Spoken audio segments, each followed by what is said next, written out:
This is the Bull Mountain Brothers podcast.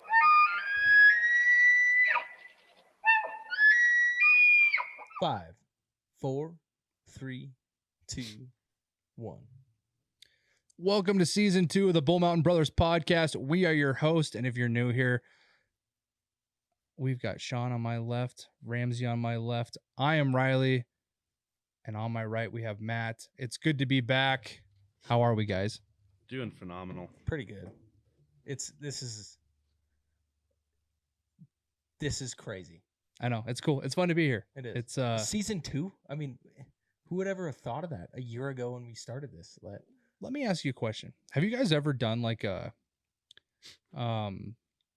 passion project? Not even a passion project. I'll give you a little backstory. I don't know if I ever talked about this on here before, but when I was like 19, me and a friend of mine decided that we were going to make antler handled knives.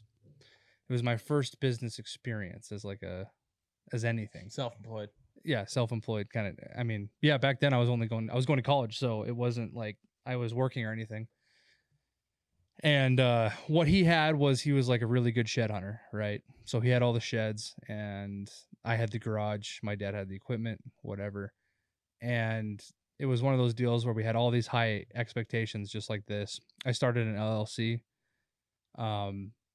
and you had all these ideas, and you ordered some stuff, and you tried to make. We made some cool stuff. I gave your dad one back in the day. Oh, really? Yeah. It wasn't too bad. It was just Ramsey helped out too, and the difference. I can obviously 8 years in age difference. You learn a lot, but I look back on that, and I think there's a lot of projects in life where, in that one in particular, we would meet up like every week, and then it was every 3 weeks, and then every month, and then every 2 months. And then before you know it, 3, 6 a year. And then before you know it, like we weren't doing it. And I remember getting like the letter every 3 weeks, like to re-up for the LLC. Oh, yeah. And I just never did it. And then we just never spoke and never did again. And it's like, I think about like, that was a big thing going into this was like, I'm not going to let that happen. Like, and for us to put this much effort into it. And we've had a couple decent breaks, I would say, as far as the internet goes, but nothing like massive yet, but we're still grinding and we're still here and we have an audience. So to be here over a year of doing this and being on season 2, it feels good. Like, honestly, let's just say we could have 1 listener, 5 listeners total, and just be like set where, we don't grow from there like that. It could be like that, but clearly we have, put time into it to surpass beating analytics over the year that we've been here. And that was like last night. We went downtown or whatever, and you were walking down the street, and then you're like, "Dude, there was a guy wearing a Bull Mountain Brothers sweatshirt," and I was like, that feeling that you get that you have people that are following you and like supporting you and stuff. It's surreal. Because honestly, let's be honest. Like when we first came out with merch, it was like, friends and family bought it, right? Because of course they want to support us. I had no clue who this dude was, and he's just walking down the street wearing our hoodie. It's like, that's cool. And also the same hoodie that both me and Sean were both wearing at the same time. Well, it's the same thing over the 4th of July. Remember that guy on the boat that none of us knew that had a Bull Mountain Brothers hat on? Yeah. I mean, it's I remember being told when we first came up with the business and had the logo and stuff, that our logo was attractive, but I don't know if that's really the only thing anymore. I think like we are having some sort of reach, and it's gonna have to start locally. I mean, we do local, like giveaways and stuff like that, so it's gonna start with that kind of outreach and go from there. But I don't know. It's cool to, we could have stayed at my house doing a podcast every week or two, or whenever Sean could make it out there and do what we did. But I think we have like a vision, and a vision for portraying our way of life, and not telling people they have to do hunting and outdoors the way we do, but showing how we do it. And if you can gain some experience out of it and it brings you enjoyment, like that brings us enjoyment. Well, I think the biggest thing is even for us, I've learned a lot just by having our podcast. I mean, I learned a ton from Chance. Oh yeah. Oh yeah. You know, I mean, it's just different things like that when you have different people coming in on the podcast and different ideas, and it's like, God damn, I'm still on that. That's going on my bucket list, you know, and it's just coming into this when you guys first started your podcasting. It was supposed to just be kind of a thing to joke around and have a good time with. And I mean, we went from hats to shirts to sweatshirts. We have calls for sale. I mean, we've done a lot really in 6 months. I think a big like positive that came from, I mean, even the call it what you will, but even the growth that BMB has had in the last 365 days, it's like our ideas that we like. Riley and I would have conversations on the phone like 3 or 4 times a week at night, just like, dude, what if we did this? You know, like, what if we could do that? And I think that was like, in some ways you could think of that as being toxic for a business because, you know, you don't want to try and build something too fast. But at the same time, in our realm, I feel like it was a positive because it always kept us working, you know, like we were always trying to better ourselves. Yeah. And that's huge. I agree. I know at the first, you know, the first part of this business, I was really pushing for like, we got to do this to advance this way. We have to get this person on here to advance this way. And we have to keep going harder and harder and harder. That may not be the all, you know, the all tell all. I'm having a stroke. First stroke of the year, boys. The tell all for that situation. Cause I do remember when we started this, I went to someone that I, you know, a business person, and I talked to them about what we're doing. And, you know, I gave them some like, how things are going. And their biggest advice to me was just to let things fall how they're going to, and not to, you know, push it till it dies. But also you have to grind to keep it alive. And that really stuck with me for a long time. And I wouldn't think that I don't think there's a lot that I would change, I guess. No. And I mean, if you look at it too, though, like a lot of businesses, like take your horned knife business. Yes.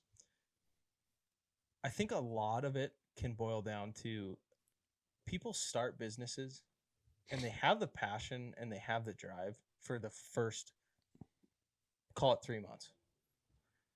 And the biggest thing is they get to a point which we have in BMB. We have definitely been there before where we're kind of coasting, right? The problem is those businesses that fail within that, call it 4 to 8 month, they don't continue to try and build. And that's where they get stuck and they hit a brick wall, and then it just dissolves. Yeah, and I'd say like a question to you guys would be, would you say that you were always like excited for season 2 or season 3 or season 4? Like, did you see that in your eyes for the future come like July of last year? I mean, I always wanted it to like just be something that happened forever, but it's nice to have this group of guys, because when one of us kind of like, or 1 or 2 of us kind of slant off, the third guy or the fourth guy is always like, no, we need to grind and we need to do this shit. And I think that's what's kept it going. And I want this thing to go forever now. Yeah, and I think that you know, I've seen a lot of companies, not even companies, but like we watch a lot of social media just to stay relevant, and to know what's really going on in the community, because you kind of have to do what we're doing. And there's groups of 4, there's groups of 3, groups of 2, and then like, let's say a group of 4, one guy has a kid or something and then he falls off the face of the earth, or one guy gets a job in Minnesota, falls off the face of the earth. It seems like we're all at very like open points in our life where we can all have passion for this. And, you know, even the people that have like, clearly we've talked about in the past, Matt has a very like accomplished. Would you say accomplished family? Like I mean, you have kids in college, out of college, high school, whatever. Yes. Like you've been through every single stage, and you're still here to grind through this. Sean just got married. Ramsey and I are bacheloring it out, but at the same time, like we're all at a place where like this can fit in the confines of our passions and be able to go and do outdoor stuff and share that with everybody. Well, I think, yes, I agree 100% on that. I think the biggest thing is us four can go do stuff individually or as a group. It seems like there's always, regardless of what we do, it's always twos. You know what I mean? Either it'll be four of us or two of us, but very seldom do we have solo hunts or solo fishing trips that we just do. I mean, you and Ramsey are, tied at the hips, and you guys do everything, or you and Sean do. We were supposed to do the deal at the end of the month that fell through that, but there's always something that we can do individually or as a group. I mean, we went with our turkey hunt last year, which we're doing again this year.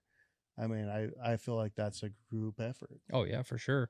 And solo stuff isn't out of the realm either. I mean, that could definitely pop off, but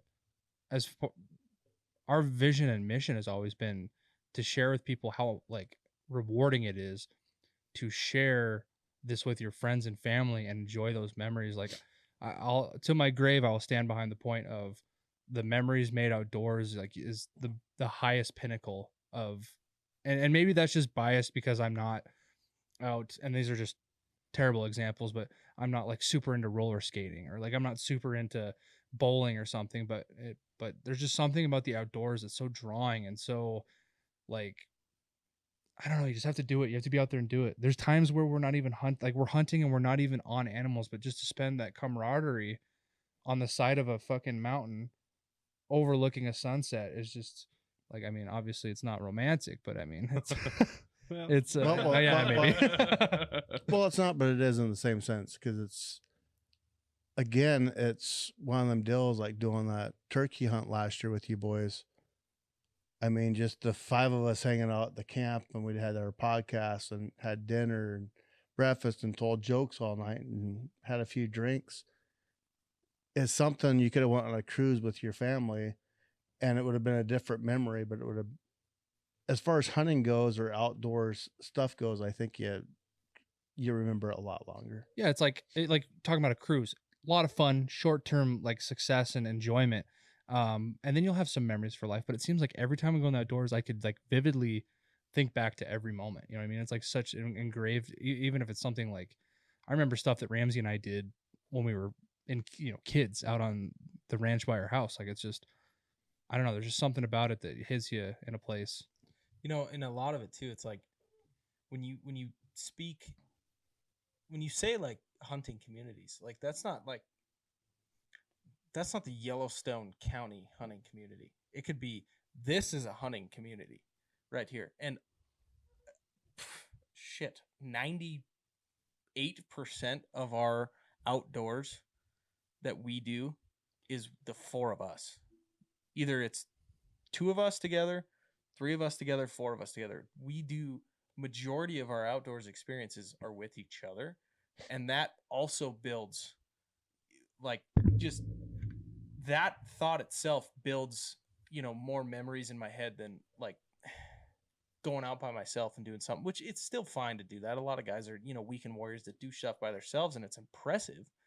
Like when we had Chance on talking about how he shoots a 417-inch bull by himself. Yeah. And, but at the same time, I mean, we've, beat this horse so many times on this podcast, which, it's hate bringing up past things up, but it's so much better to have somebody else there. Yeah. I hunted one time by myself this past archery season, and it was when you kind of decided that you were just going to stay home and hang out a little bit. And I was like, well, I might as well get up and go out. And I was sitting there in our blind on the side of the hill, and I'm just like, this sucks. This is boring. And then walking in the dark, I'm like looking over my shoulder every 2 or 3 seconds, every twig that breaks and everything. I'm like, Well, and the coolest thing too is like that natural ground blind that we have on that property is like Had. Also dead. had on that property. Yeah. Riley and I had our own experience there together. Bonding You experience. and I have had several bonding experiences there. It's just cool because it's like, it's almost like you get to that place and like I don't mean to try and get like super sentimental, but it's like It's okay. This has been pretty much 20 minutes of sentimental. You- We can roll with it for now. you kind of like, I'm gonna be honest, like the times that I've went there, you like sit there and you're like, the moments that I've had sitting under this bush with this stick up my ass is phenomenal. You know what I mean? This just And it's been awesome. clarify And there's been- this there's- for me. Sorry. Was that the very first place that you ever heard an elk bugle while hunting with a tag in your pocket? Yes. like a huntable place? Because Yes. we've talked about you guys stopped off the side of the road while you had a tag in Right. your pocket, but But- whatever. That was in I didn't have a 4 tag in the then. morning. Oh, really? No. Well, and That whole year I didn't even have a even think, you know, I'm not gonna certificate. I'm not gonna say the that's story that right. happened at this place that Sean's talking about, but there's even funny moments that we've had from that same place. Oh my gosh. I would literally give you $50 to tell that story on this podcast. dude, it's too graphic. That's an after story. Same I spot. don't even know if that's an after dark. No, that's rough. It was also very I personal. didn't even know. Just to clarify on this too, I didn't even actually know this story till like months and months have passed after. He was very good at keeping that to himself. Apparently, I was just yeah. But I was more impressed with the cleanup on it, to be honest. But we're gonna zoom past this okay, conversation. you literally just explained the whole story. No, it's fine. We're gonna move on. Okay. But yeah, I mean, we can even talk about like fishing spots too. I mean, there's so many like fishing holes or stuff like that that you just go back to and like you hop. Like even when we went fishing with Josh last spring, like to go back, like I've been there. That was your first time going, but I've been there multiple times, and just to see what buddy's gonna catch what thing out of what hole. Usually, is just like it's I don't know, it's just something different, man. It's something that you can't write in a book. I mean, people have, I guess, but it's so unique to yourself. It's like, do you guys ever like? I didn't get this when I, because like obviously, I wasn't in the hunting world up until I was in my 20s, but like even like the fishing, because most Montana residents growing up have fishing experiences when they're 10 years old, 12 years old. Did you like? Then it was just a spot. Like when you were in high school, you had your fishing spots, right? Oh yeah. And you and your buddies. Every Or- day, if not 3 to 4 times a week. Right. And so like you thought of it as your fishing spot, right? Yeah. Nothing else. Now, like as I've gotten older, I've kind of like looked back and like my bachelor party. When I was driving in there, I'm like it's like my life flashed before my eyes. Like so many, just because I piss pounded that lake for years and years. And that's like my start to like serious fishing was that lake. And it's like it's crazy because it's just like you don't think of that stuff. And it's almost like that saying, it's like, why can't you know you're in the good old days when you're in them? You know Yeah. what I mean? It's like it's surreal. Well, what's cool too is at that moment you're then sharing those memories. Well, not those exact memories, but now you're making memories back at that same place with your new, Right. best friends, brothers, whatever you're doing at that point. It goes all around, but and the other part of what we really stood for this whole year is to bring on the most unique people that we could, that we think that have a cool voice that you would never get to hear again. People, if you listen to any social media podcasts that are going on right now, you've heard Brendan Schaub or Theo Vaughn 5,000 times on someone's different podcast. A lot of the guys that you hear in ours that told amazing stories from their lifehood and stuff like that, you'll never hear about from them again. But we got to tell the story, and I think that's what's amazing to me. Absolutely. It's just really funny. Like I'm gonna be honest, like my vision on what we're doing right now, I don't think it really ever made it very far. Like I never, up until probably 4 months ago, was like futuristically thinking BMB. Like it was just kind of like, what, we're doing a podcast. How far can this go? Let's just have fun, do a podcast. But it's just seriously shocking. And I like all these big TikTok people, YouTubers. What do they call them? Content creators? Is that yeah. what we are? Somewhat, I guess. I mean, as we create contents. I mean, but I mean, it's like, you don't hear that from a lot of those people, like them starting and how it was and like how they've gotten there. I agree with that. I was listening to a new pod, and this is a little off tangent, but I was listening to God, I think it's called Get Raw Talk with Bradley Martin. Are you familiar with Bradley Martin? Yeah. And he was talking about how, similar to what you said, like people don't talk about their visions. It just seems like they're almost just doing it for the money and the fame and the show or whatever. But he was talking about how, like, I want to say, because he's designing all these gyms and stuff with all this money that he's made, and people will come up to him and tell him like I didn't kill myself because I listened to your content and watched you do stuff like that. And he was talking about how much it means to him, and how like he went and spent $5 million on a gym or whatever, and he could have spent less or whatever, but to be able to like bring his, like, to help the people and stuff and give his vision and stuff like that. I feel like we're really in that same, like, obviously we don't have the money to throw out $5 million, but maybe someday. That's why, and we'll talk about it later. I'm not going to break it right now, but we're working with some really cool people to help people out with our turkey raffle this year. So No, absolutely. It's going to go above and beyond turkey raffle. That's for sure. And so like, that's why it's something I've been passionate about for years. I mean, this is what, the third or fourth year now? Yeah. It's 2023 already. It's crazy to think. I mean, Yeah. But so that's why I would say like our vision, like what you're saying is along those lines of like what we're doing is more than like just to become famous. Like I could care less if no one ever knew who I was, but if we want to give back, if 100,000 people or even more would see Bull Mountain Brothers every day, and it made their lives better in some way, and they got to listen to our hunting stories, and it brought back joy. Like let's say they're a 70-year-old man that can't hunt anymore, but they can listen to our stories, and it brings back and floods memories and stuff. Like my mission is made, in my opinion. Right. Like I said, I just don't feel like you hear that from these like famous influencers, and it's by no means are we anywhere that we could be in 5-10 years where we want to be. I think the craziest thing of all is you go back and you listen to stories from like your father and my father and different old people like Warren, and you hear the stories, you're like, God dang, how'd they get away with that? And in another 30 years, your guys as kids are going to be like, how the hell did my parents get away with hunting up in that place? It's going to be the same thing because the land's getting closed in more and more. I mean, hunting is getting to be a rich man's sport. Yeah, I mean, it really is.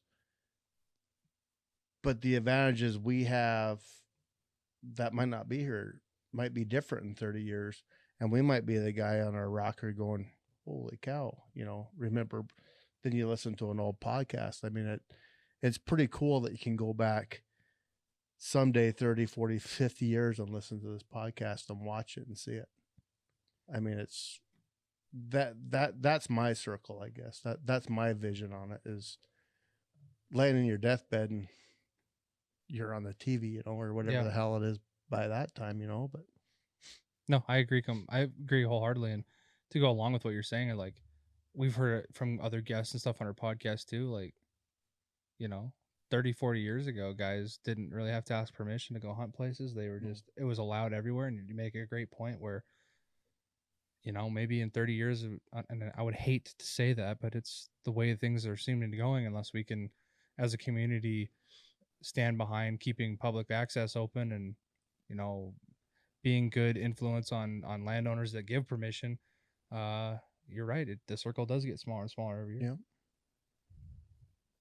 And it's that give back in the voice. I mean, we are the voice of our generation right now. Yeah. You know, my generation's about gone. You know, you guys are the voice of what's coming up. Matt is he is different generation than us.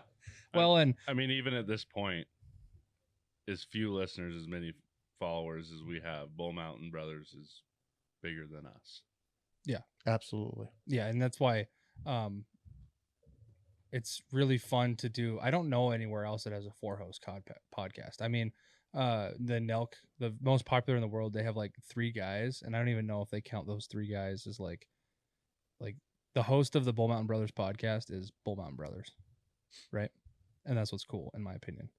But I would like to touch on, you know, Sean was talking about how this is kind of blown up and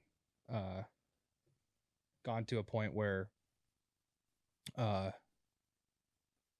like it's more than something he could have ever imagined, and now he's putting effort into it, and his viewing was like, how far could a podcast go? And I think that over this month that we've taken off, we've gotten to this point where like this isn't just a podcast anymore, this is a show. I mean, look at us right now, like we're looking on TV, watching ourselves, and you know, obviously the season premiere is so much different than every other episode. I mean, everything's going to have fun stuff. It's going to have crazy stuff. It's going to have all these ideas that have popped into our head that's going to be so much different than even we were last year. This is a little more reserved and sentimental, I guess. But like this is so much more than a podcast now. Like I've thought even about how what if we could even do these podcasts and show clips from hunting for our listeners and stuff like that from in here. It's so much more than just an audio clip anymore. Well, that's the funny thing. I think I said it 5 months ago when I said nothing would be cooler than being able to tell our stories and have the viewers see the pictures and the landscape we were in, or even a short video of it compared to where we're at now. I mean, we're there. I mean, we've came so far.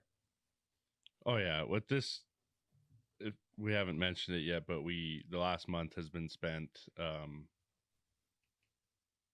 doing improvements on the podcast, and now we have a video switcher, which I'm sure you guys have been seeing so far in this video. And if you're listening, go check out our YouTube. But also, Sean just ghosted out of the room.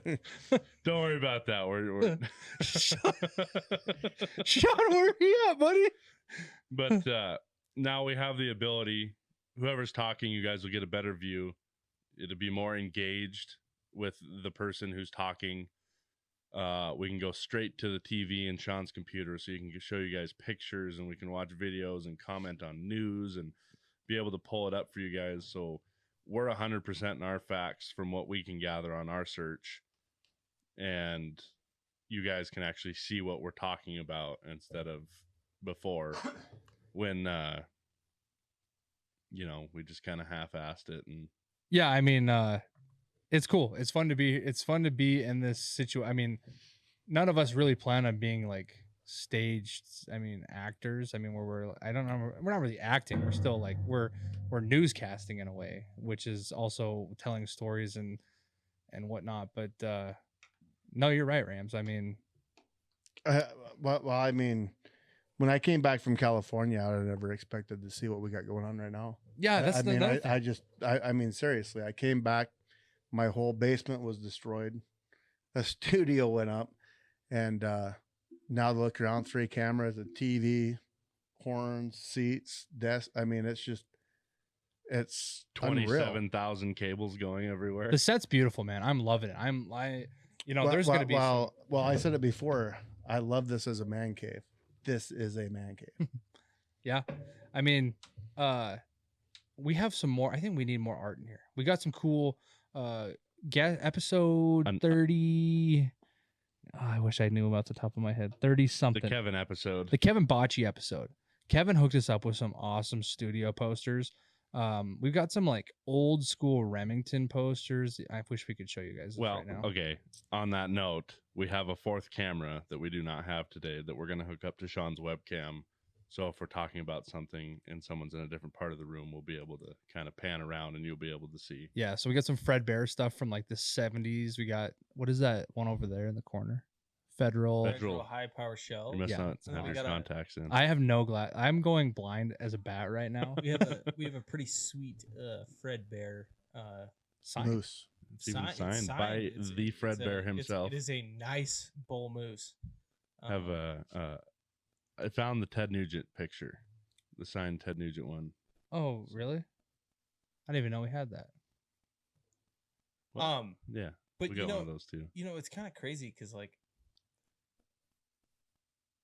I have a picture. It's a still right now on my computer that is basically, this had to have been It was last January, probably. it had to have been like the moment that we actually got a sturdy table and a backdrop set up. I mean, it is like just the difference that, like, I mean, seriously, like we had the whitetail and the antelope were up there. You know, that we kind of had this plan in our head for what we wanted for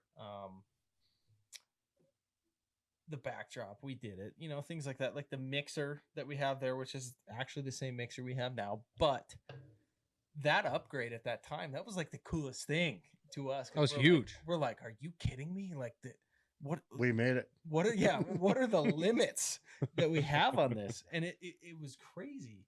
And it's just funny that I felt like when we made that connection with Matt and locked down this location, that everybody was like, holy shit, like we're there. I've never even really told the story. Like, I know we've like touched about it on the season finale episode a little bit. But like I've never really talked about how the studio really became a thing. And I guess I'll just kind of I'll reveal it here. And this actually brings in the fact of like really how you kind of came into, I mean, we talked about like, oh, Matt came in at this point or whatever, but the real story here was I don't know, Matt and I mean, we talk on the phone probably almost daily just because I work for him on one thing and we're friends. What happens. And we were talking one day and I was talking about the podcast and he was asking me how it was going and blah, blah, blah. And I was like, it's going great. And I just said, just asking him business advice. I was like, realistically, like what would you spend on a studio for us to like rent from somewhere? And because I remember looking at like Craigslist and stuff and there was decent studios. It was kind of ridiculous though, a lot of it. I mean, really at that point now it's not as ridiculous to look at something like that, but like back then was We had no super ambitious. No money. Yeah. $0. We had not sold, we haven't had one piece of merchandise or anything. That would have been all out of pocket. And it was just me kicking tires, right? Just to see like what that kind of thing would entail because I felt bad. Well, your exact thing is because we used to have an office that wasn't our home that I rented on Broadwater, and that's where that conversation came up. Right. And I was like, I just felt bad that Sean had to drive to our old studio. Like that's an hour round trip, really. And so we were, how many episodes in were we? Like 3 or 4 at that point? Yeah. Not very many. And I was telling Matt, I was like, what do you think what would you spend for like a space like that? And we kind of him-hawed a little bit and he's like, why don't you just build one in my basement?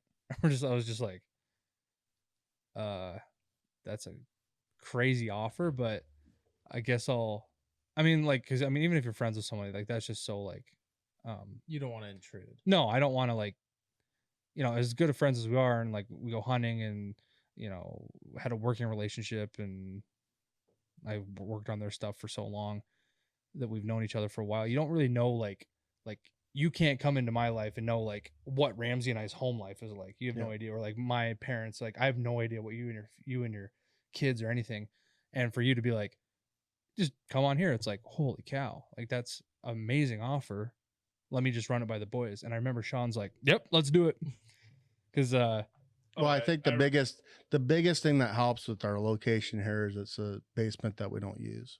I mean, I'm very seldom down here, before we put the studio in.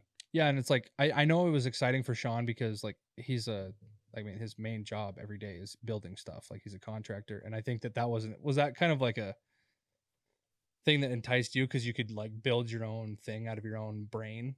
Yeah. I mean, it was like, Actually, I remember like it was yesterday the exact words that Matt said to us when because we called Matt after recording an episode at the old studio, and we're basically like we weren't sure because I remember the conversation the three of us had was like, well, like what does he mean like build? Like, are we just like gonna slap a desk in a corner and like do something, or which is I guess kind of what we did anyway, but Times a million.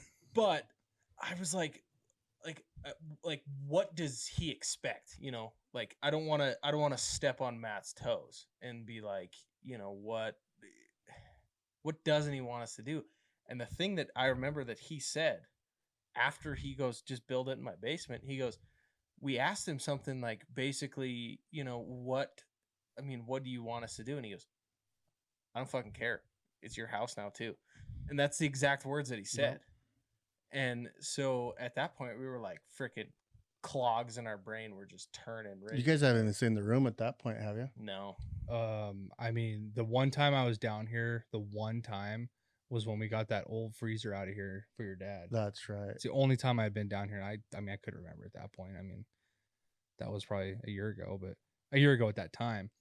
And so yeah, Matt's like, do it in the basement, and we just went with it. We went and threw some odd money on a credit card and ripped it, and here it is. And we took a year to gain the funds and gain the ideas to turn it into what it is now. And now, I mean, it's like a well, do you guys think it's better? Like, I'm glad we didn't have a ton of money back then to really build something, because I think over the last year we've been doing the studio, mostly you guys, I think your visions went a little bit more and more, you know what I mean?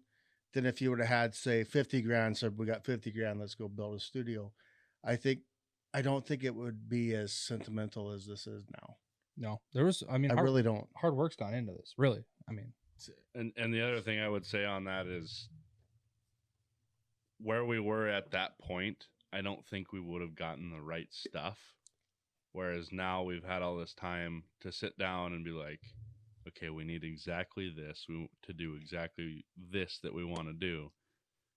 Every piece in this room has been carefully thought out and planned to where it suits our best needs.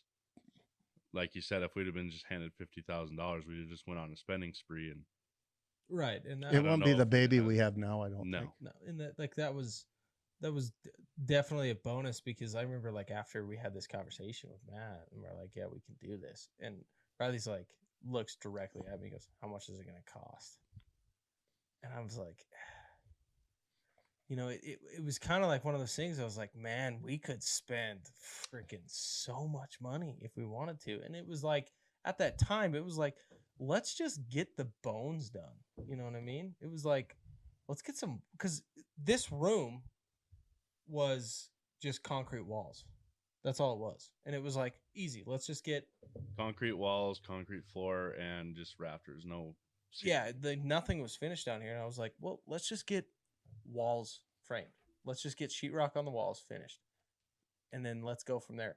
We didn't exactly have like an actual vision of what this portion, this corner of the studio was going to be at that time. And we, you know, we had spoke of like, oh, what if we did this, blah, blah, blah. But it was like, let's just get the room finished and then figure out. This whole backdrop was a random thought completely. When we started framing these walls, we were like, and I think a lot of it was because we didn't have enough studs. You know what I mean? Or something like that. And it was like, well, let's just let's just build a backdrop. And Riley had a lot of like optimism and knowledge in it, because he, you know, he watches a lot of podcasts and like looks at a lot of studios and things. And he's like, you know, these people don't have this, like they don't use that, blah, blah, blah. And I feel like that was like a lot of the momentum that we had going into the design of the studio. well, and I do remember there was a time where we were either going to have it like in the middle of the room or like on this wall or like on that wall. And it turned out to be like the only thing that would make any logical sense was to stick it in this corner and design it like, you know, every time you go out to the farm or go to the ranch to hunt, or even like public land cabins and stuff, like this is the kind of stuff you see. I think back to pictures I've seen from like the 1920s of like some cabins and stuff of people that I know, and there's like this kind of look on the outside of a cabin, whether it's horns, dead heads hung on the side, or like 10 coyotes tanned and hung on the side. And that was like what I had a vision, and like between the three or four of us, we were able to like combine that into what it is now. And I think it looks professional. I think it looks nice and appealing to the eyes. And Sean so badly wants to paint mountains on this black streak behind us. We'll see if that happens or not. But we've always had the idea of like over time, like just accumulating, like a fishing pole might appear up on the wall, or like like an old trap, or merchandise will hang, even at the table. And I wish we could get a really good shot of the front. But another cool thing we did was Ramsey. This is so funny how all this ties together, because we were out ripping these boards off of these old barns on this ranch that we hunt, because they were going to get rid of them anyways. And so that was the other thing, Sean, was we were trying to see how much money we could save. And so we saved all this money by doing all this old barn wood that was just given to us. But the stipulation was we had to go rip it off the barn ourselves. And it wasn't that easy because it's brittle. And if you didn't do it the right way, it would shatter. And Ramsey was like shuffling around this barn, and he like stumbles across this like cloth. How would you explain it? Like it was like a woven bag that you found, and there was a big saw blade in it. No, it was in a bike tire. Oh yeah, it was like something random. It was like one of those, like a legit barn find, like which a lot of people wouldn't give a shit about it. But it was this big, huge saw blade. Like, I don't know, what would you say? It's 36. Well, we can pan in on it at the end of the show and show. Yeah, we'll definitely show it. But we had this the whole time, and this idea was always in our head, but we didn't know how to execute it without, again, spending the least amount of money that we could. And coincidentally, out of like, this is just random situations that happen all the time. Matt's daughter's boyfriend is like a laser cutter, and we did some swapping and trading with merchandise to somehow get like our logo cut into the saw blade. And he done a phenomenal job. It looks great. It looks awesome. And I don't know, man. We could be like the hunting out, like the outdoor podcast news channel with how like our studio's set up right now. It's just so crazy because, like you said, we literally everything we did in here was like bargains, almost. Oh yeah, it's like, almost like it's not what you know, it's who you know. Yeah, you know what I mean. Like if it wasn't for the ranch you guys hunt on, we won't have the wood.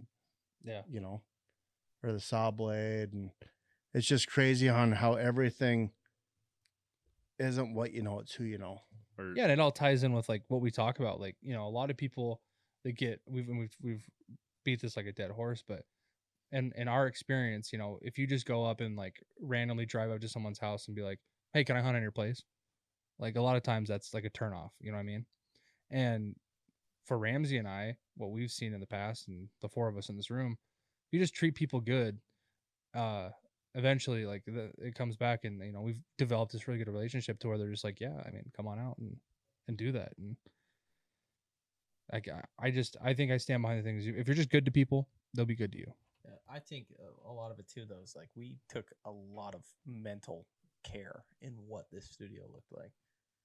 Like it was definitely, it was important. What was the one thing the other day that you were just like, why the hell didn't we do this? This makes me so mad. The electrical outlets, yes, over where the big yes, buck and hunter the is lighting, now. and like going back, like obviously we had Riley's friend who's an electrician. Another random like yes, that help, because I'm a contractor. I build the house. I don't do the plumbing, electrical, or HVAC. I don't do any of that. Like if I had my own place, I would do it, and it would be probably not very well done. But that was so nice to get him to come in here and just be able to talk us through that kind of stuff. And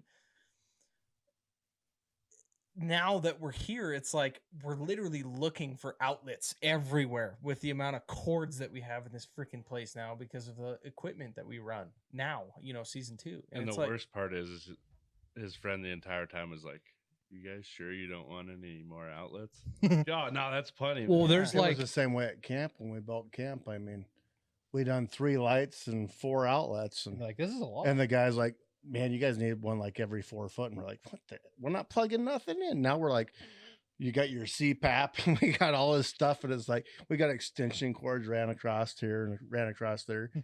And at the end of the day, it's just I don't think you can ever have enough. You No. know, which I can't believe I did this because I know this. I've learned this, like a golden rule. It's all about vacuum cords is where you put outlets. It is. So it's like every 6 feet, or it's either 6 or 8 feet. Is that the generics in a length for room? Yeah, vacuum? you want an outlet because it's a vacuum thing. That's what the majority of it is. Really? And I think we'd hit that with what we have. I just don't think no, but the problem with us is it's not. We're not plugging in freaking vacuums. We're- we do though. I mean, we clean up got, in here. We got a shop vac in here right now, but we're plugging in.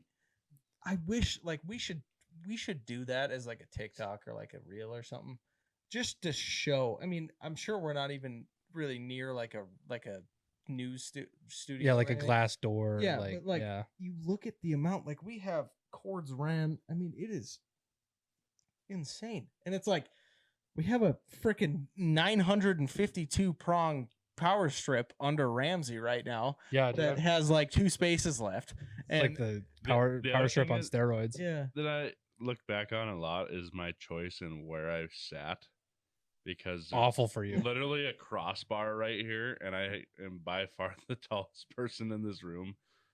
And I was talking to Sean the other day. I was like, "Hey, can we move this?" He's like, "No, that's literally the whole structure of the table." I was like, "Okay." Well, the unfortunate thing is like you had to be there based off of like the technical equipment that you use. Yes.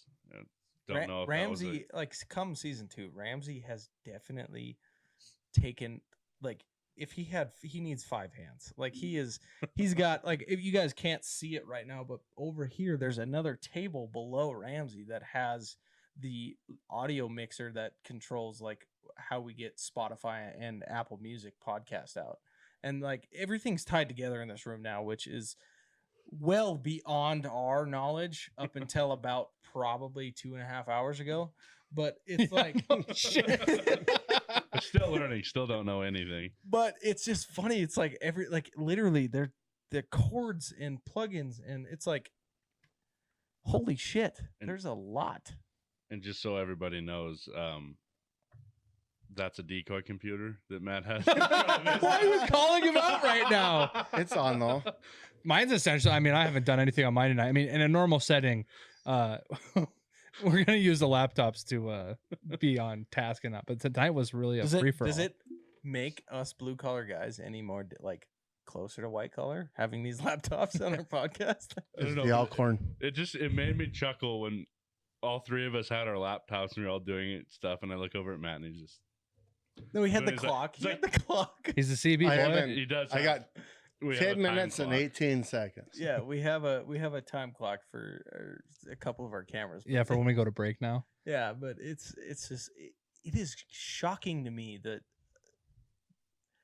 the hurdles that we have The learning beat. curve is I mean, steep. seriously, like the freaking equipment that is in here is shocking. So, are you gonna when we go to the cabin and go do some podcasting? Are you ever gonna move any of these cords ever No, again? never. These cords are staying here. We are not financing. That's a big We'll get a loan on more cords. no, we are coming to the means of being able to be a mobile podcast, and it's gonna be We have to be mobile. Yeah. yeah. But Well, There is something I got in the books on the way. I have so much like ambition towards doing like remote podcasts. Like I have this vision where there's 4 of us sitting around Ramsey's flat bottom boat podcasting, and then all of a sudden Sean just like hooks onto a fish. Right? Oh, I got a fish, and I just think that'd be the coolest thing ever. Or like, something similar to that somewhere else. But I guess we're gonna get into some more stuff when we get back from break. To end this little portion of the studio talk and stuff like that, because we don't want to bore you guys with talking about this all the time. This is probably the last time we're going to bring it up, because besides a couple nooks and crannies like finishing the window and a couple nooks, little knickknacks, this studio is complete. So we really have no reason to ever The bring person up. we need to thank the most for the studio was Amy.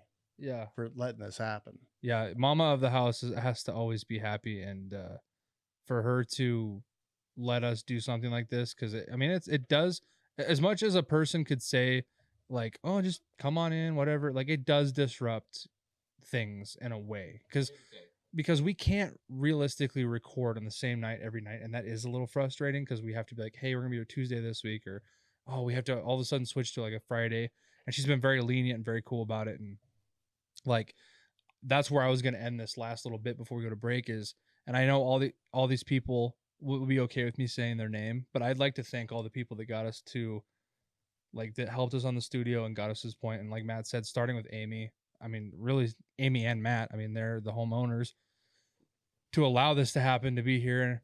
But I mean, think of the people that got us here. You know, you just talked about my buddy Seth. Thanks, Seth, for the work, the electrical work. I mean, we couldn't have done this.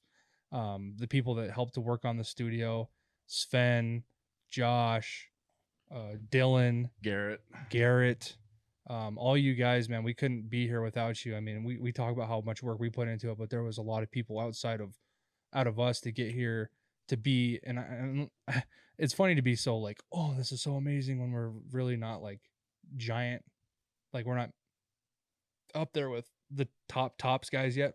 Goals, we're gonna get there. But to be where we're at now, we couldn't do it without those people. Jonathan, I mean, to let us go out there and pull some wood. I mean, all these people that helped us get here, we were very thankful, and hopefully we can give back someday. But yeah, sorry, got a little sentimental there.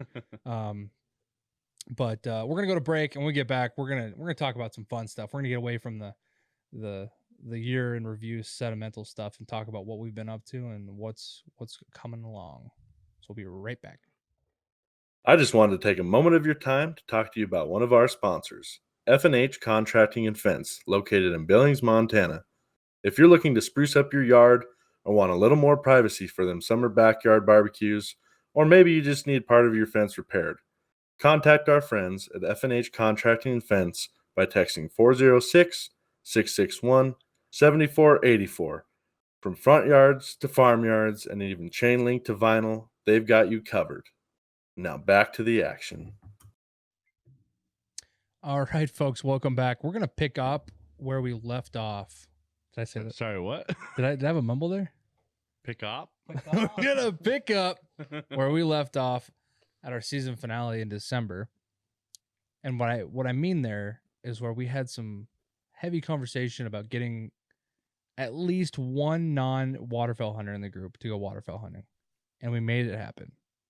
And we had a great time. Phenomenal time. We well,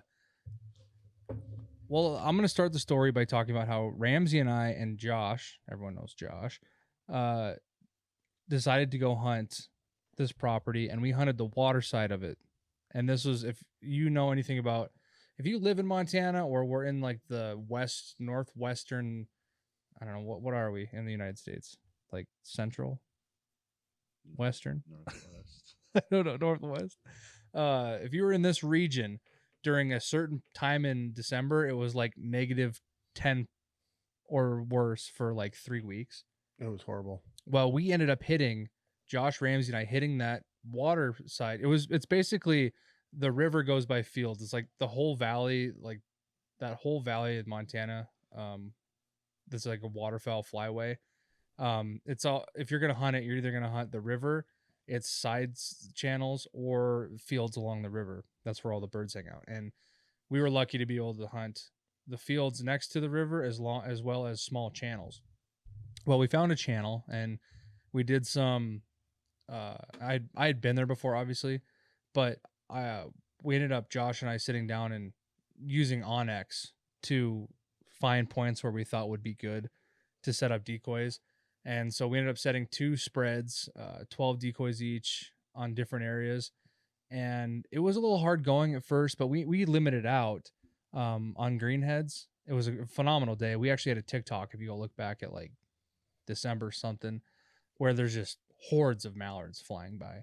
And it worked out good. We had fun then, and we decided, this is, Matt's home basically, and we said, Matt, dude, look how good it was. Let's go on it. Like, let's go, like, come hunting this year for once.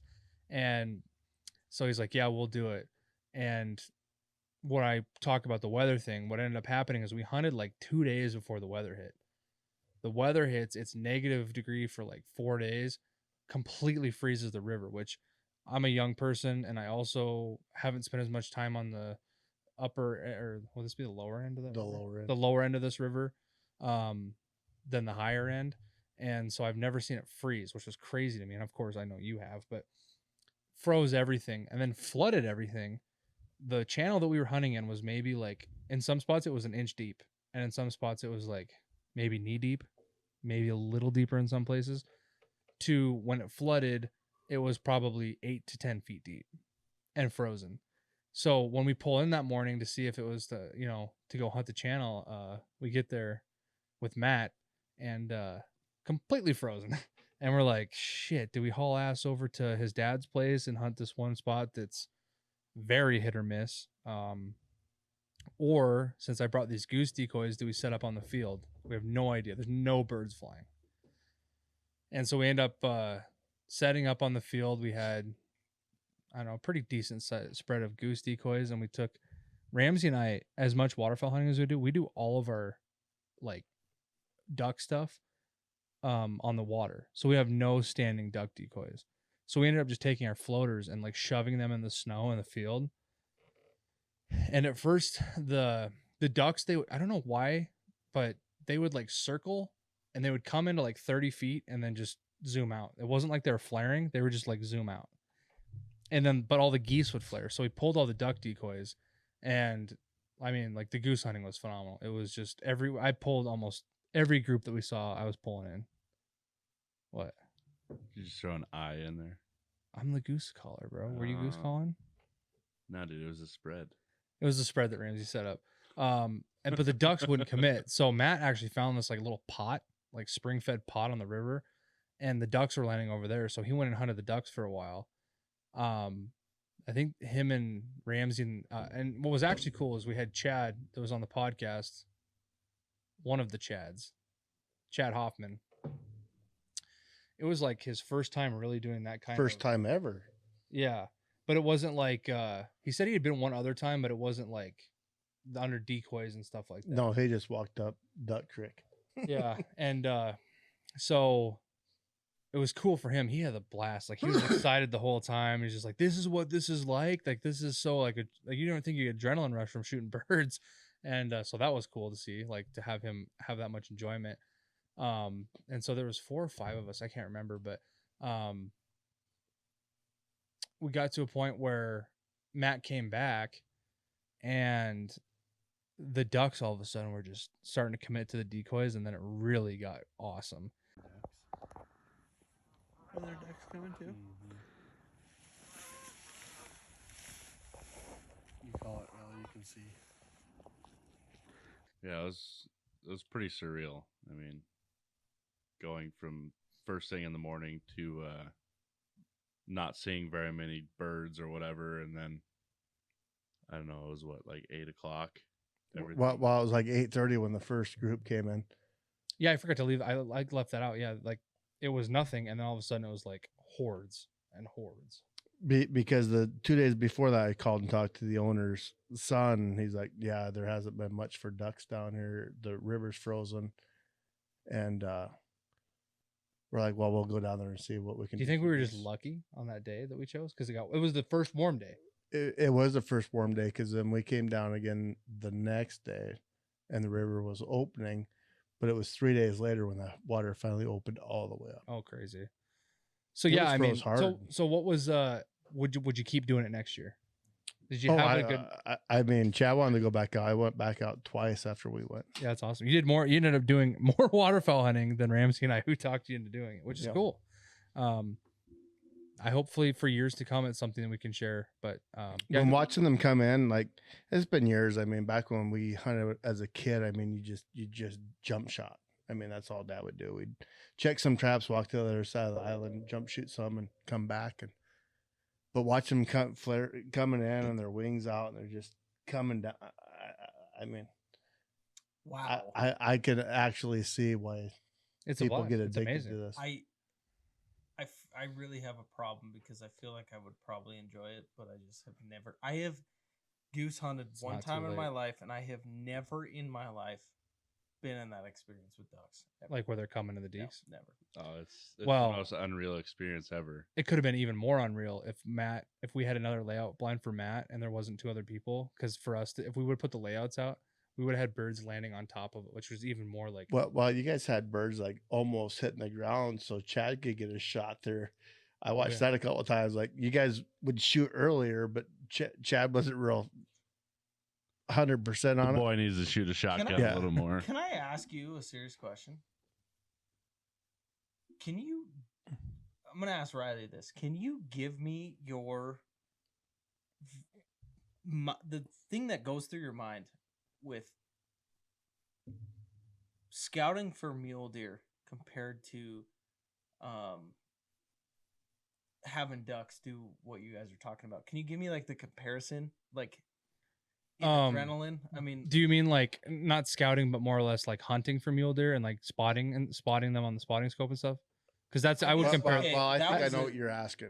that was if a you want me to very answer it. yeah, but the problem was that was a very like vague question for me because like I said, I don't have any experience with the duck stuff. So that was why like okay, I didn't want to ask about hunting mule deer because obviously it's a big game animal. It's different. But okay, in that instance, give me the adrenaline. Like what is the difference? I got one for you. All right. So you're fishing really clear water, Okay. right? And you can see the fish in there. And most of them aren't giving any, they're not chasing your lure bait, whatever. And then finally you get that one that comes just straight after your lure and it's following it in. And then right as soon as he hits it, like that adrenaline rush and build up that this fish is coming after it. That's as close as I can get for you. So essentially, like hand in hand, you're out. You have seen mule deer. You've passed up some bucks, and you see a shooter buck. That's the same kind of adrenaline you get when you see. No, actually, all honesty, for me, it was probably more of like if you were mule deer hunting and you've seen a 200-inch mule deer that you haven't seen yet, and it's coming at you, and you're like, oh. It's the same thing when them ducks fly over you, and these guys give it a hoot, toot, toot, a duck call, One more time. toot, toot. And all of a sudden they turn and they do a big circle over you, and the second time they start coming down, they just drop. I mean, they're up there probably 400 feet, and next thing they're on the deck. Okay, I mean, it's- I know we talked to Bruce about this, but what is shooting height? So I'm gonna say 2 things for you right now because I know you're gonna ask me that after we talk about Chad. So the first thing is you're asking me about like what I would compare it to. That's another thing where your individual experience for everybody is different, because if you asked me 10 years ago the duck hunting adrenaline thing versus me now, it's way different. For me now, I treat duck and goose hunting just like I would treat calling for elk or calling for turkey. The adrenaline rush that it gives me, not enjoyment, but like the thing outside of harvesting the meat that it brings me enjoyment is being able to mono primal instinct trick that animal into thinking I'm that animal. And that's what really drives me, like to be able to call geese and trick them into coming into my spread that's a bunch of plastic things brings so much more. Like it brings like I don't know, like a thing of like accomplishment. Pride. It's the same as calling a bull elk in or calling a turkey in. Like they're all on that same for me. But for other people, like I know what he's talking about. Like just to be like, here they come, you know what I mean? And like to watch them just finally set into your set and to be able to make a ethical shot is all exciting.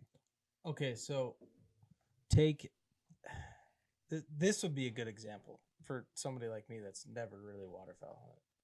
Take shooting a nice mature mule deer. The feeling you get when you get it to the truck and you've done your ethical job. That same feeling when you bring in your limit on birds, is it different or It's more work. That's for damn sure. I mean, in retrospect, depends on where you shoot the deer. I the guess. coolest thing, I guess, between hunting deer and hunting geese or ducks, for me anyway, because I mean, I was pretty much against it just because I mean, I'm not gonna go freeze my ass off to shoot a couple nasty freaking birds. I mean, that's really where it's at. But when you see that big buck, you get one shot, maybe two shots if you got to hit it the second time. With ducks, you got 3 shots. I mean, you got 3 shots to go, even on geese. So you get the first one, and you got 2 more shots after it. I mean, it's not like you just got one game animal and you're done. but at the same And time if you're bad at it, you get to shoot 500 times a day. but like at the same time though, like the limit goes, your limit that you have with that bird species is hand in hand with harvesting your one mule deer buck, right? I don't think so. I think that still harvesting a big game animal is far more superior and like Absolutely. but it when you don't have that ability to do that anymore, and this is what you have to. And I think the other cool thing for me that was like Matt had just talked about, like his initial opinion on birds was that they're just like nasty old things. Why do you want to shoot them? Now as a group, I can show him like I have a daily possession limit of geese that I take to this butcher in town, and they make the best goose jerky out of it. And he's like, oh yeah, like I see why you do it now. And then he will do that, and now we'll have like, because we can only have so much. That's not a lie. That's a lie. You can never have enough deer and elk jerky. But like to have that different goose jerky, and that's really good stuff. Now he has that option to take. But as far as when you talk about shooting distance, this was a unique situation for us too, because there was no cover, and Ramsey and I are the only ones that had layout blinds. So historically speaking, in this region, and I've hunted many fields on different ranches and different public land on this valley, there's always some sort of irrigation ditch close to or relatively close to an edge of a field. And that's what we had here. Was there was like an old one that was dry, and there was 3 trees, only 3 trees. Olives. Yeah, only trees on this whole thing that we could sit in front of underneath. But what kind of limited us was they were like 40 yards from where you could realistically, it wasn't the edge of the field, but where you wanted to set up where it would look good for the geese. Cause I mean, Ramsey and I've had so many times we've done this that we know what, like where they're like a good spot is going to look like. And so like our shot most of the time was 25 to 40 yards, which is 40 yards is long, right? You need to, because I think you were going to ask too, like what point do you want to shoot the bird? And in this case, we were actually letting them land a lot because it was easier for the guys that have never shot before. Once they would land, we would kind of like make ourselves known, and then they would get back up. At that point, they're at their slowest flying point. Their bodies opened up the biggest. Then you can make an ethical shot at 40, 30 yards, which I would personally say is long. Some people shoot, unethically up to 60 yards, which is hard, 70 yards even. But yeah, we were at that 25 to 40 yard range, and you would have to let them land and then, like I said, get up. Or as they were landing this also, if you could, convince. And you're supposed to let them get up a little bit and then you shoot. Yeah, think we have a couple did decoys. Maybe. Ground sluicing is relatively frowned upon. So like I said, we try to get our guys to do where they're coming in. And like I said, even if you're ground sluicing, you're not going to get, which I don't know, some people, it's very controversial, but my groups, I don't want them to do it. So what we do, like I said, when they're on the ground, their wings are closed and their head's sticking up. So like your shot window is so much smaller. I like it when they're coming to land and they're open like this, and they've got a whole breast exposed, and you can make that shot, and they're slow and wide open. So they're doing that as they're landing and as they're picking up. So that's what I'm trying to tell these guys when to shoot. So like even further on that, when they're coming in and starting to land, their wings are cupped and they're not moving. There's a sweet spot where they get real close and they'll start flapping their wings even more and really sticking their breast out. That's when you want to get them. They're about 2 to 3 feet off the ground. And that's your most ethical, the slowest. Now, and most- ducks are different too because they're coming in a little faster, but you're usually catching them right as they're starting to do their flutter thing at the end, and that's when they're essentially at almost 0 miles per hour without, shooting them off the ground. Sure. Well, and the big thing, like for me, is I went in. Chad bought 2 boxes. I'm like, I'm only gonna. Hell, I'm a pretty good shot. 1 box. I went through my box, stole some from Chad, and I think I stole a half a box from Carson.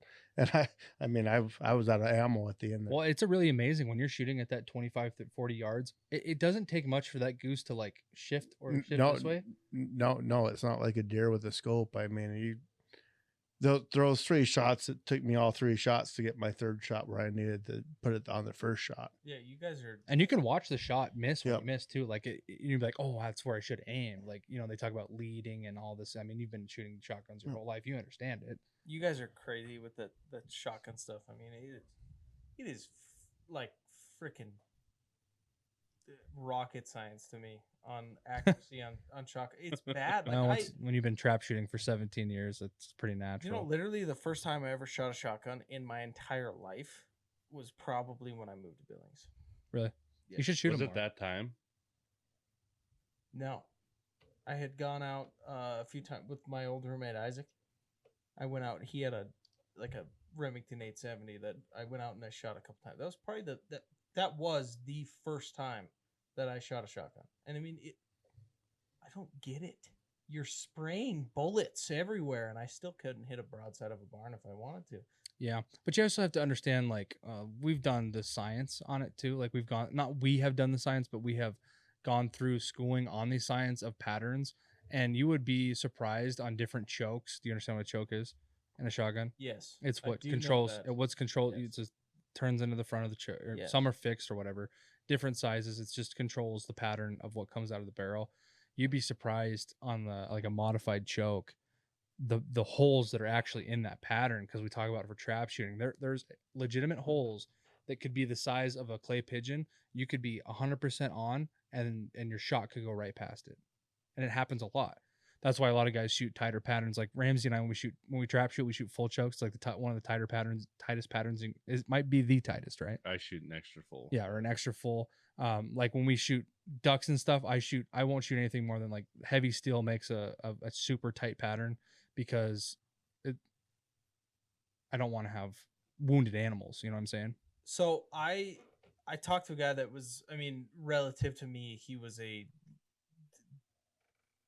big waterfowl hunter that I knew growing up. Bunches with beads is a problem in shells. Like you don't obviously know what shell's gonna do, but like bunches, like when you shoot and it kind of just keeps one area of a shot spray, and that causes a lot of problems, right? Like because you're not as accurate as you could be with a full spread. Yeah, and then you Correct. get into like even more like like if they're home reloads, or if they're this brand or that brand or whatever. And historically speaking, Ramsey and I shoot the cheapest ones we can buy, except for this time we went with we go for feet per second too. I like a quicker shot. We were shooting about 1550s, I want to say, and I don't remember what brand. They were States, I think. Herders. That's what I bought. And we shoot double BB almost. And a lot of people like, oh, you shoot ducks with double BB. They my ducks drop, and a lot of time, even though it's bigger shot, like it's less shot in my meat historically. So, like when we're cleaning it, It's seems like bigger and it's easier to find. The other nice thing about double BB is it stays faster for like carries its velocity. So like if let's say you wound the duck on the first shot and it's still flying away, you don't have to worry about your distance on the second shot. Whereas like a 2 or a 4, that extra 20 yards that bird went and the time it takes the gun to cycle and you to get back on it, it might be just barely out of range and you're going to miss it again and have a wounded duck flying around. Yeah, and that's what we try to avoid the most, because there's nothing worse than like a wounded deer is one thing, because you could track blood, but deer don't fly away. You know what I'm saying? So like that's the one thing we're trying to avoid, and that's why we. The only thing I can tell you is when you go out there, you're going to work an extra shift because it just got expensive. That's what I told these guys after the first day. I'm like, well, this just got super expensive because I was going to go buy everything. So I called Dave. I'm like, hey, I'm doing this. I'm going to go buy goose decoys. And he's like, well, I just found a box of geese decoys on the side of the road today. Classic Trapper Dave just found a brand new set of 12 decoys. On the side of the standing road. decoys. He just found the whole box brand new, never even opened. Only Dave does that. Yeah. And they were Dakotas too. Yep. They were nice ones. Yeah. So I guess we won't bore you anymore with the science of As soon shotguns as you and do stuff. it, dude, I promise you, I was the same attitude you were, probably even worse because I'm not going to go get cold. Granted, we did have a nice day. It was a That day beautiful was beautiful. It's like it is right now. It was weather like it is. It's Warm. unseasonably warm right The now. day Yep. with Josh was not a warm day. That was freezing cold. That was the first day of negative temps. I lied, but the water was still open, is what I was trying to say. Yeah, I mean, and like I said, the cool thing, and I will say, there was a time in my waterfowl hunting, whatever, that I started to get away from waterfowl hunting because I started to not like the taste of duck, and then when I got introduced to the jerky side of things, that's when I was like, dude, I eat these things all the time, and that's like, I'm glad to share that with other people because it's like water. Like I will tell you, I tried to cook goose 75 different ways, and I would have rather eaten a leather shoe in the oven off the ground until I discovered this goose jerky. And I don't know what they do. I don't know if it's just jerky is always going to be good. I don't know, but I love having it in the freezer now. So that's why we at least try to do, have enough minimum weight to take in for that. And like I said, cool to share. Well, I was super pissed because he didn't inform me on the jerky thing until we were cleaning because I didn't shoot 2 of my geese. Yeah, we didn't limit out completely on the geese. So, but then he's like, oh, I would have shot 3 more. I would have stayed here another hour. And I was like, well, we can go out again. And he ended up going out again. But so yeah, I want to share that little story. So we had a little bit of hunting something on the podcast. We're gonna end things with talking about quite possibly it's like our bread and butter. This is something that's gonna have. Can you believe this is going to be our 2nd annual of this thing? We talked about how cool it is to have our 2nd season of the podcast, and we have a 2nd annual event. And the funny thing is last year, the first day we were doing the first annual event, this guy's like, I don't know if we're going to have a 2nd one or not. And you weren't really into it, remember? Well, and you were into it, but you weren't loving it. because we had we found a hard time selling the tickets. And I think it was our approach. And then we learned kind of like what we should do instead. And No, I'll give you that. I'm with you there. And like now that we have you here who I mean, you'll walk up to anybody and do anything. Like you're not like we were a little shy, like not gonna lie. And so we kept going on it, and we're gonna do it again. It's the 2nd annual turkey hunt is back. This year we have a lot of crazy cool things to go along with it. I guess I'll just talk about the bread and butter of what it is this year, and I'm gonna Sean's gonna share some stuff, Matt's gonna share some stuff, and yeah, let's just talk all about it. Ramsey can share some stuff. So last year was Matt talking about us not going to do it again kind of ended right at as we were driving home from the turkey hunt. We're like, wow, that was an absolute blast. I mean, I haven't had more fun with a group of guys in a long time. Do you think that the actual turkey hunt itself made us want to do it again more than before we went on the hunt? I think a lot of our mentality going into it was kind of what do we expect, it was tough, but after we got there and that was right at our peak B&B filming, and it was I think that got us more into filming that. Well, Hold on. We didn't even get to talk about the fact that Matt got a brand new camera that we got to use on the waterfowl hunt, and we had some sweet film. He really just wants to talk about this waterfowl hunts. No. It was literally I can't believe we left that out. We have this badass hunt no, we did totally forget about that. and now we're gonna have it for. I mean, we're gonna probably film the turkey hunt, but that's not a highlight of it this year. The highlight of the turkey hunt is still to give back to you guys, to give back to the audience, and the people that listen to the podcast and support us, this is our way of giving back. And this year we're going to be able to give back even more, which is so important to us because this year we are teaming up. I don't know if we're teaming up or more just like We're partnering We're- with absolutely. yeah, the Starlight Foundation, which is a program. Why don't you explain it to us for us, Sean? Yeah, absolutely. So we have been in contact with Starlight Foundation, which is was started by Mike and Cheryl. They're basically a foundation that they help wounded veterans, and you know it's a huge thing in the world that we live in, and it's a massive impact that happens. And basically, they've been in operation for 11 years, and they have done tremendous things. They have gone and done, and they've built schools and hospitals in third world countries. They've just done massive things, and they take veterans that are wounded, and they they bring them hunting, and they do guided hunts. They do all sorts of different things.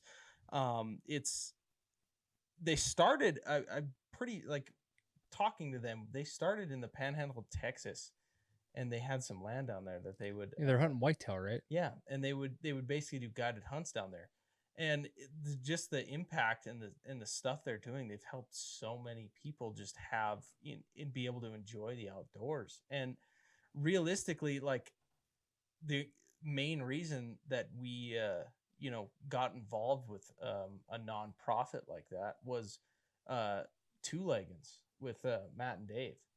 They have done You've essentially partnered up with them in the yeah. past. Yes. We've done wounded warrior hunts for wounded veterans. We've done an elk hunt. We will be doing some upcoming hunts with them in the future here, especially with B&B. It was a great experience. It was without those guys defending our freedom, we won't be doing what we're doing now.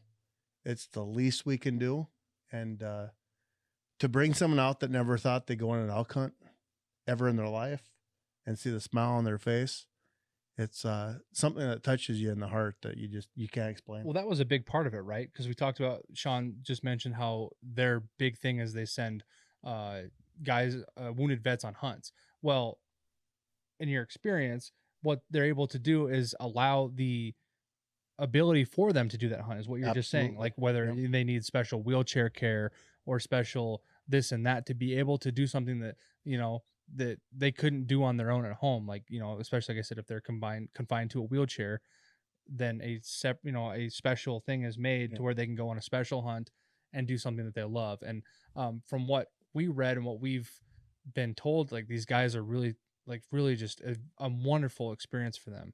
And yeah. And for sure, because like in talking with Mike and Cheryl about the Starlight Foundation, like they were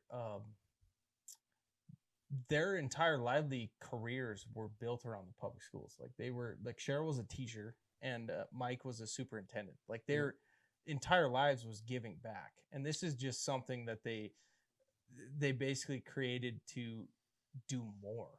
And like when we had talks about it, like, are we going to do a second annual turkey hunt, things like that. And like we started developing what we wanted to do with it, how we wanted to change it, if we were going to do it or not.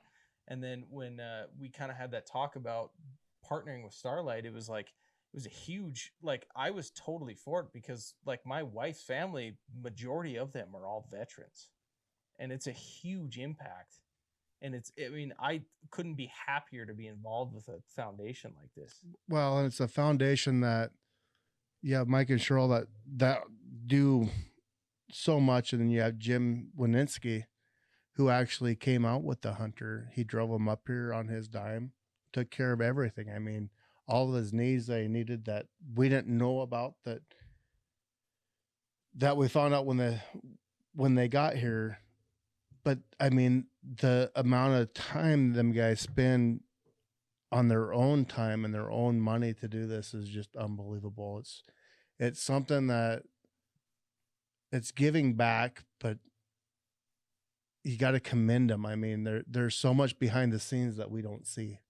Yeah, exactly. And I think it fits our mission, and it fits our what we do to be able to send someone on a hunt to experience the things that we literally just talked about at the beginning of this episode, those amazing things. And so it makes our hearts happy to know that our money would be going towards that. And so that's why we decided to take a portion of these proceeds that we will get from the turkey hunt this year and donate it so someone can go on a hunt this year. And I guess we couldn't be any more happy. So that's something cool. And so we really hope that we can raise as much money as we can, because the more money that we can do on the raffle hunt, the more money we can send towards the Starlight. And we'll have their website linked on our website and our social medias when we post the advertisement for the podcast, which I believe is going to come out. So this podcast will be coming out on the 20th. I'm pretty sure that's when we're going to drop the turkey hunt as well. So you'll be hearing about it on the podcast and seeing it on social media the same day, and tickets will be available starting that day. Yes. And did we want to talk about the tickets? Yeah, let's go ahead. Or- Uh, We're doing it a little different this year than last year. For sure. It's definitely a big. I honestly think it's going to be more of a you and your best friend or your father or whatever. I think it's going to be. It's something I'm proud to present to the public. yeah, Ramsey, why don't you run through all the details of like what essentially is going on for the second annual turkey hunt, like what it all entails, What's what it different? costs, what everything else. So last year, what did we do? Four tickets for $100. No, it was $25 a ticket or Five for 100. for one Five individual for- person right, to come on for a hunt. one individual person. For this 3 days. year, kind of going with the things that we've talked about before, is it's so much better to share your hunting experiences with your best friend, brother, mother, Father, yeah. sister, father, whatever. And so this year, $40 a ticket, 3 for 100, and the ticket is for you and the person of your choosing to go with you. Now that person can hunt; they don't have to. That's up to you. The ticket is for 2 people to hunt, and And what's all included, Ramsey, in this hunt?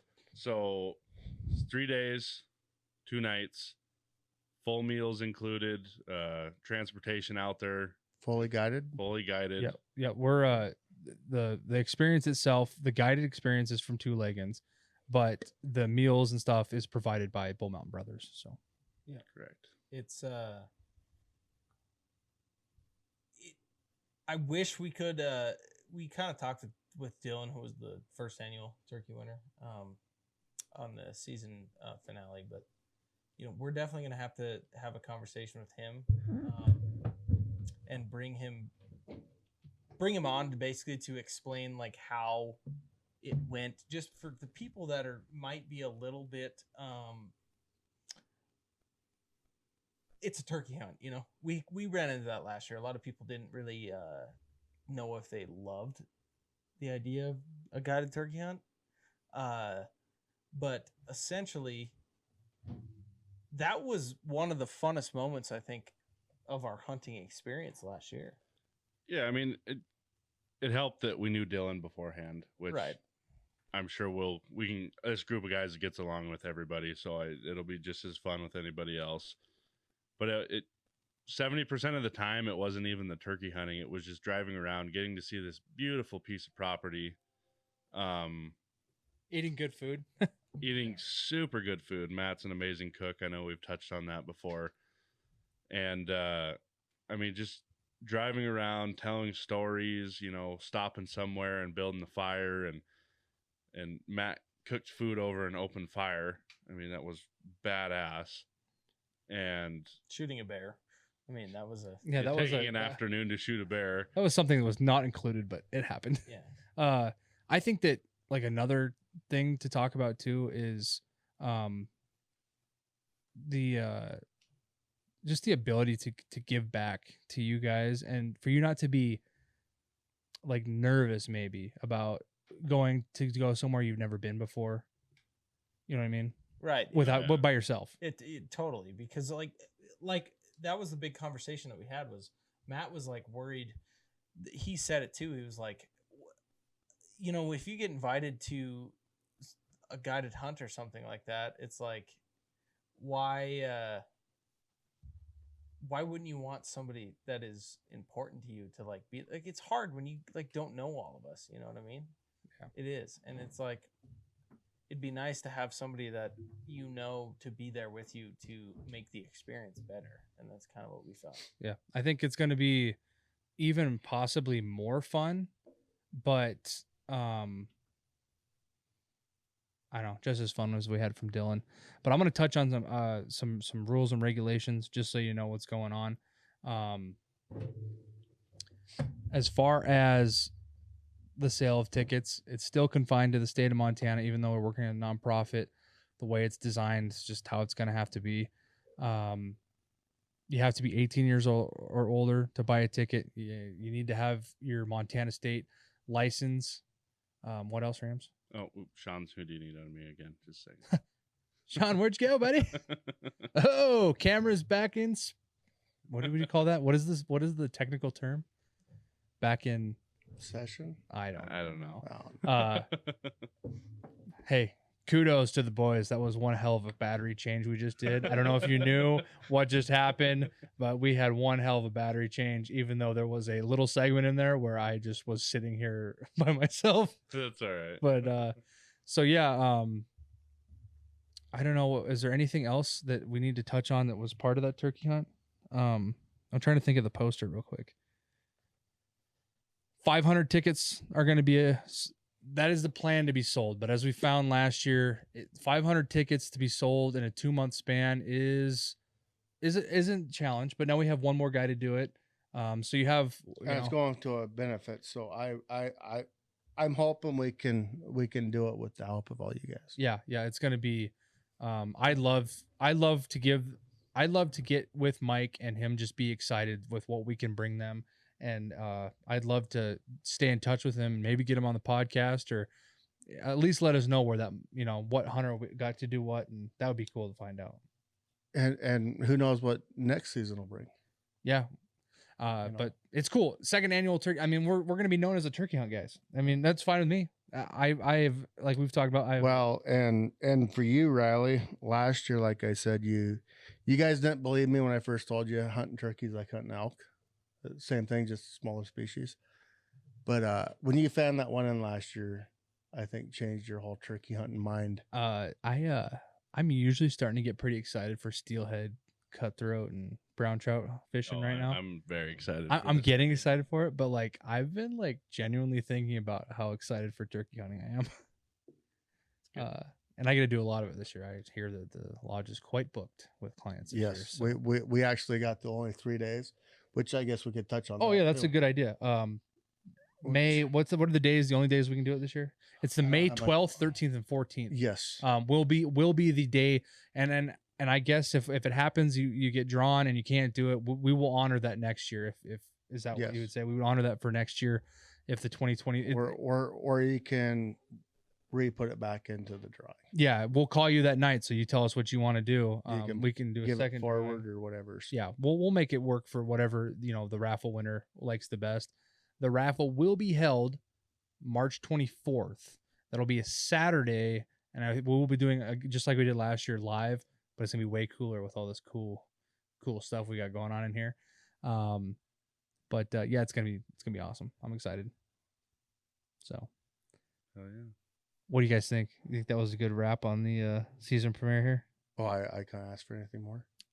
I will say it took us about 10 hours to do this today, but to get an hour and a half out of this, we're going to just keep learning, and we hope you like the show. Keep listening to the Bull Mountain Brothers. It's a show now. YouTube. Check us out on YouTube. And as always, we'll catch you on the next one. See ya. Thanks for listening to another episode of Bull Mountain Brothers. Hey, if you're looking for more Bull Mountain Brothers, be sure to follow us on TikTok and Instagram at bull_mountain_brothers and Facebook and YouTube at Bull Mountain Brothers. Also, don't forget to check out our B&B store at bullmountainbrothers.com, where you can find some super sweet deals on some seasonal merchandise and outdoor gear.